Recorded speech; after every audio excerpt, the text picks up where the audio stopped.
Konnichiwa. Konnichiwa. Thank you so much. Thank you for coming all this way. I appreciate it. Thank you so much for your time. Thank you. You look in here and wow! It's all in beautiful stereoscopic 3D. Wow. See, he says wow. Wow in Japanese is still wow, right? Well, Japanese version of your book, Queen in 3D, will be on sale in Japan soon. That's great. I'm very excited. Very excited.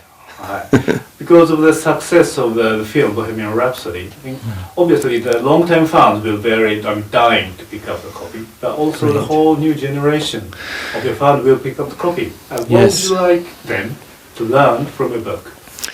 Well, I hope that they will feel it from our point of view, really, because we were very excited, and we are very excited about the very special relationship we have with Japan. And there's a lot of Japanese scenarios in the book. And I was just speaking to actually a lady called Ru Togo from years ago from Music Life. And we were talking about the very first time when we visited Japan, this amazing time when thousands of girls met us at the airport and there was screaming, and an incredibly exciting time for us. And we were just boys.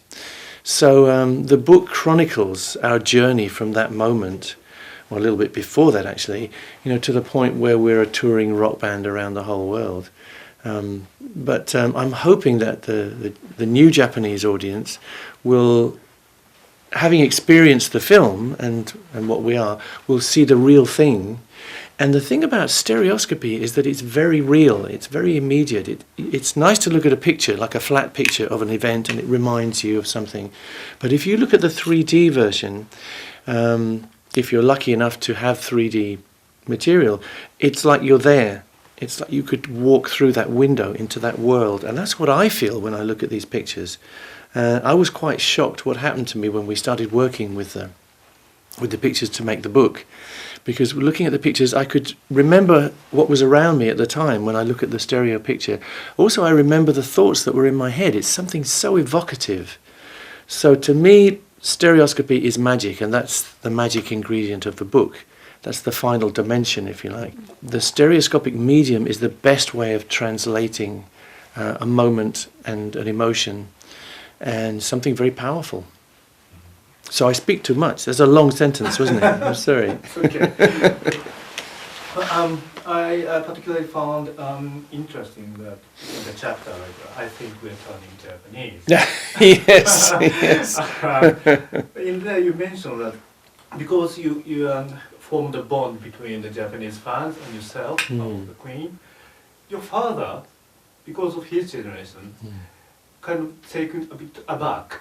That's right. It was quite shocking to him because he fought a war, and of course it makes a big impression. His experience of the world was so different from mine, and suddenly he was going. I mean, he's very open-minded, my dad, but he's looking at the map of where we're going, and he's seeing pictures, and he says, "Well, to me this is very strange, because I was at war with these people, and it's very hard for me to compute that you are over there and you love these people and you're with them." But, he got there. He said, "Look, I do get it, and I understand, and the world has moved on, and it's me who has to change." So my dad, I think his generation found it difficult, as will always be the case. But to me, it was a very interesting learning experience in another direction. And I visited the Peace Museum at Hiroshima. I think on our first trip there, or maybe the second, I can't remember, and that had a profound experience. That made a profound experience for me. I was already of the opinion that war is a terrible thing, and the worse the weapons are, the worse the war is, And to me, I can't reconcile that act. I can't. We're getting into territory which I don't know if you want to get, but to me, if I had been around at that time, I would have been totally against using that weapon on humans. To me, it's unthinkable. To go there and see what happened to women and children, and a peaceful little town obliterated. It was an unforgettable and deeply moving experience for me, and I never forgot it. But I think the seeds were already in my heart, because I understood, from my point of view, that I wouldn't have done that. But you see, for my dad, he has a different point of view. He understood what led up to it, and so in the end, my dad loved it, the whole thing. You know, my dad was into it, and he used to draw little maps of where we were going. I think maybe some of them have been seen in one of the books.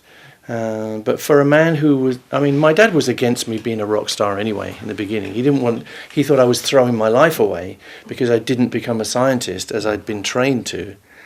So it took him a long time to become accustomed to me being a rock star, or a pop star, as he would have called it. But in the end, he did. See, my dad had a long journey to make, and I feel sorry for him. And he also had to see me make money and success. And he hadn't been able to do that. And in one of the conversations I had with him shortly before he died, he said, you know, Brian, you did things which I was never able to do, and it actually is hard for me. And I could understand that. He said, at the same time, I'm so happy that you did all this stuff. He said, but it makes me feel like my life was a failure. And I said, Dad, all the things you did in your life enabled me to do what I did in my life, which is really true. He enabled me to get a proper education. He got me music in my life, you know, got me taught the piano, which is very important. And he made my guitar with me. It's something incredible, and I still have that guitar. It's part of my body and my soul. So my dad is really very much with me in everything I do. And I was so glad that before he died, we were able to make that peace.